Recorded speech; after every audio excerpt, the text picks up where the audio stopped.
नमस्कार, आपण पाहत आहात पुणे लाईव्ह न्यूज। पाहुयात आज दिवसभरातील ठळक घडामोडी। खेड तालुक्यातील आणखी एक तलाठी लाच घेताना रंगेहात पकडण्यात आलाय। शिंदे वासुली भागातील तलाठी एस पवार यांच्यावर या प्रकरणी गुन्हा दाखल करण्याची कार्यवाही सोमवारी 10 जून रोजी रात्री उशिरापर्यंत महाळुंगे MIDC पोलीस ठाण्यात सुरू होती। याबाबतचा अधिकृत तपशील पोलीस आणि लाचलुचपत प्रतिबंधक विभाग यांच्याकडून देण्यात आलेला नाही। खेड तालुक्यात महसूल विभागातील भ्रष्टाचार यामुळे पुन्हा एकदा चव्हाट्यावर आलाय। काही दिवसांपूर्वी राजगुरुनगर येथील तलाठी असाच जाळ्यात अडकला होता। लोकसभा निवडणुकीनंतर विधानसभा निवडणुकीची तयारी सुरू झाली आहे। शिरूर लोकसभा मतदारसंघामध्ये विधानसभा निवडणुकांच्या पार्श्वभूमीवर अस्थिर राजकीय परिस्थिती आहे। शिरूर लोकसभा मतदारसंघामध्ये विधानसभा निवडणुकांच्या पार्श्वभूमीवर भोसरी आणि शिरूर याच दोन विधानसभा मतदारसंघामध्ये स्पष्ट चित्र असून अन्य मतदारसंघांमध्ये अस्थिर राजकीय परिस्थिती आहे। अनेक धक्कादायक घटना पुढील काळात घडू शकतात। राष्ट्रवादी काँग्रेसचा अजित पवार गट मतांची आकडेवारी पाहता कमकुवत वाटू लागल्याने निवडणुकीपूर्वी वेगळे चित्र निर्माण होऊ शकते। शिवसेना अखंड असताना शिवाजीराव आढळराव 3 वेळा खासदार म्हणून निवडून आले, तेव्हा देखील शिरूर लोकसभा मतदारसंघात अखंड राष्ट्रवादी काँग्रेसचे आमदार होते, तरीही सातत्याने आढळराव निवडून आले होते। तशीच परिस्थिती यापुढेही राहू शकते। प्रश्न महायुती पुन्हा होते किंवा कसे यावर अवलंबून आहे। तथापि विद्यमान आमदार अशोक पवार हे तुतारी चिन्हावर तर महेश लांडगे कमळ चिन्हावर निवडणूक लढवतील हे स्पष्ट असून अन्य 4 मतदारसंघात कमालीची अस्थिर परिस्थिती आहे। महायुतीचे शिवाजीराव आढळराव यांच्या पाठीशी 5 विद्यमान आमदारांचा ताफा असताना देखील महाविकास आघाडीतील डॉक्टर अमोल कोल्हे यांची 1,40,000 मतांनी सरशी झाली। राष्ट्रवादीचे आमदार आढळराव यांच्यासाठी फार सक्रिय झाले नाहीत ही वस्तुस्थिती आहे। त्यामागे राष्ट्रवादी काँग्रेसमधील फूट हे प्रमुख कारण आहे। जुन्नरचे आमदार अतुल बेनके, आंबेगावचे दिलीप वळसे पाटील, खेड आळंदीचे दिलीप मोहिते पाटील आणि हडपसरमधून चैतन तुपे असे 4 आमदार अजित पवार गटाकडे आहेत। तर भोसरीमध्ये भाजपचे महेश लांडगे आणि शिरूर तालुक्यात अशोक पवार हे राष्ट्रवादीच्या शरद पवार गटातील आहेत। खेड आळंदीमध्ये माळी समाज निर्णायक ठरत आहे। खेड आळंदी मतदारसंघात महाविकास आघाडीच्या आणि उद्धव बाळासाहेब ठाकरे गटाच्या इच्छुकांमध्ये विधानसभेसाठी चढाओढ लागली आहे। या तालुक्यात माळी समाजातील मतदान मोठ्या प्रमाणात आहे। शरदचंद्र पवार राष्ट्रवादीकडून शिवसेना ठाकरे गटाला पाठिंबा मिळून शिवसेनेचे दिवंगत आमदार सुरेश गोरे यांच्या कुटुंबियांपैकी कोणाचा विचार होऊ शकतो।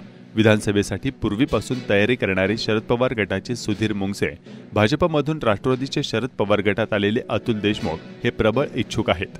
विद्यमान आमदार दिलीप मोहिते राष्ट्रवादी अजित पवार गटाचे उमेदवार असू शकतात। दिवंगत आमदार सुरेश गोरे यांना एकाच निवडणुकीत एकूण मतदानाच्या 51% मते मिळाली होती। गेल्या 3 निवडणुकातील हा सर्वोच्च आकडा असून 2 वेळा आमदार राहिलेल्या दिलीप मोहिते यांना माळी मराठा वादाचा फटका बसला आहे। खेड आळंदी विधानसभा मतदारसंघात दुसऱ्या क्रमांकाचे 46,000चे मताधिक्य मिळवून देत कोल्हे यांच्या विजयात मोलाचा वाटा उचलला होता। खेड तालुक्यातील विधानसभेची जोरदार तयारी सुरू झाली असून खासदार डॉक्टर अमोल कोल्हे यांच्या विजयाच्या माध्यमातून त्यांना शुभेच्छा देणारे आणि त्यांची फ्लेक्सबाजी करत विधानसभा निवडणुकीत उतरणार असल्याचे संकेत दिले आहेत। मात्र खेड तालुक्यातील जनतेचा कौल नक्की काय हे भल्याभल्यांना सांगता येत नाही। आता सामान्य उमेदवार खासदार म्हणून चालला, मात्र प्रत्यक्षात विधानसभेसाठी कोट्याधीश उमेदवार हे आपले नशीब आजमावणार असून महायुतीतील खतखत मात्र प्रत्यक्षात वाढली आहे। नेमका कोण उमेदवार विधानसभेला उभा करणार, की तिरंगी की चौरंगी लढत होणार की दुरंगी सामना होणार हे आत्ताच सांगणे कठीण झाले आहे।